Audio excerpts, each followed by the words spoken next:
যারা আওয়ামী লীগ অতীতে করছেন অথবা কেউ ভবিষ্যতে করবেন, মনে রাখেন আমাদের সঙ্গে এই বিরোধের মূল সূত্রটা হলো এই যে তারা আল্লাহর জমিনে আল্লাহর দ্বীনের বিজয়ের কথা সহ্য করতে পারে না।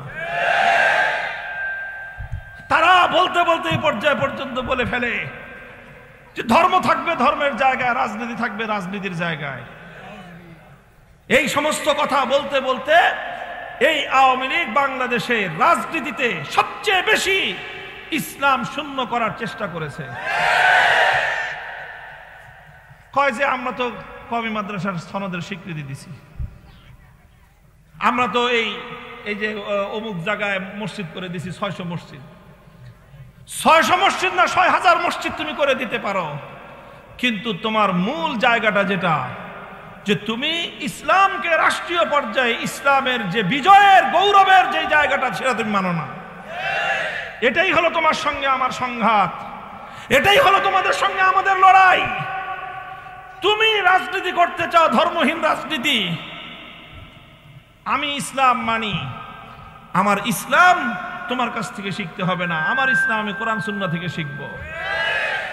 ইসলাম যদি আমি কোরআন সুন্নাহ থেকে শিখতে চাই তাহলে কোরআন আমাকে বলবে আল ইয়াউমা আকমালতু লাকুম দীনাকুম ওয়া আতমামতু আলাইকুম নি'মাতি ওয়া রাদিতু লাকুমুল ইসলাম দীনা।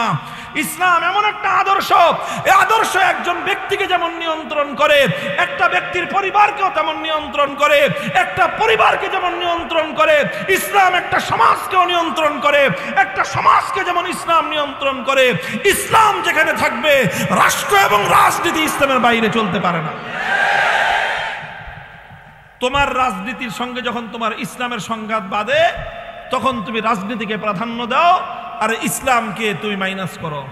আর আমার রাজনীতির সঙ্গে আমাদের ইসলামের সঙ্গে যখন রাজনীতির সংঘাত বাঁধে তখন আমরা ইসলামকে প্রাধান্য দেই, পশ্চিমা রাজনীতির মুখের উপর আমরা পেশাব করতে দ্বিধা করি না। এই হলো আমাদের সঙ্গে তোমাদের সংঘাতের মূল জায়গা। খুব ভালো করে বুঝবেন সংঘাতের মূল জায়গাটা কোথায়।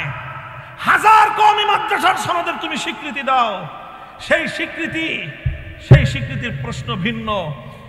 মূল প্রশ্ন হলো এই যে তুমি ইসলামকে রাষ্ট্রীয়ভাবে প্রতিষ্ঠার এই সংগ্রামকে তুমি শ্রদ্ধা করো কিনা, রাষ্ট্রীয়ভাবে ইসলামকে প্রতিষ্ঠা করার এই আন্দোলন, এই সংগ্রামকে তুমি সম্মান জানাও কিনা। যদি ইসলামকে বিজয়ী করবার এই যে প্রচেষ্টা, এটাকে যদি তুমি এটার সঙ্গে যদি তুমি বিরোধ রাখো, 1000 বার হজ করলেও তুমি আবু জাহালের চেয়ে বড় হাজি না। আমি বারবার এই কথা বলি, ফজরের নামাজের সময় উঠেই সবার আগে বলে যায় নামাজ খুঁজে। হতে পারে, এটাকে আমি অস্বীকার করি না, তাহাজ্জুদও পড়তে পারে, নামাজও পড়তে পারে, কোরআন তেলাওয়াতও করতে পারে, কিন্তু কথাটা হলো যে তুমি ইসলামকে পূর্ণাঙ্গ জীবন বিধান মানো কি মানো না। এই হলো প্রশ্ন তোমাদের সঙ্গে আমাদের। যারা আগামী দিনে বাংলাদেশে রাষ্ট্র রাজনীতি নিয়ে রাষ্ট্র এবং রাজনীতি নিয়ে কথা বলতে চাইবেন, রাষ্ট্র এবং রাজনীতির প্রসঙ্গ আলোচনা করতে চাইবেন, আপনাদের কাছে আমাদের স্পষ্ট বার্তা হলো এই যে আমরা এখনই আপনাদেরকে এই কথা বলি না যে আপনারাও ইসলামী রাজনীতি করেন, যদিও এটাই বলা উচিত, এটাই সত্য কথা। তো আমরা এখন অন্তত এতটুকু কথা বলি, আপনি আপনার কোন আমেরিকা আর কোন রাশিয়া কোন চায়না কোন ভারত বাপদাদার কথায় আপনি রাজনীতি করবেন, আপনার সেই বাপদাদার আপনার সেই এই বস্তা পচা পশ্চিমা সভ্যতার অন্ধ অনুকরণ আর অন্ধ গোলামি আপনি করতে পারেন। এই জায়গাটা হলো মূল কথা আমাদের, এই জায়গাটা আমাদের মূল কথা।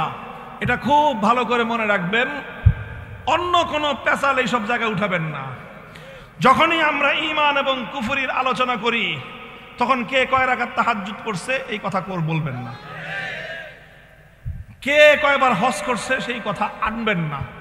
আপনি তখন আনবেন যে আপনি ইসলামের কোনো বিধানের সঙ্গে আপনার সাংঘর্ষিকতা আছে কিনা, আপনি আল্লাহর কোরআনের অপব্যাখ্যা করেন কিনা।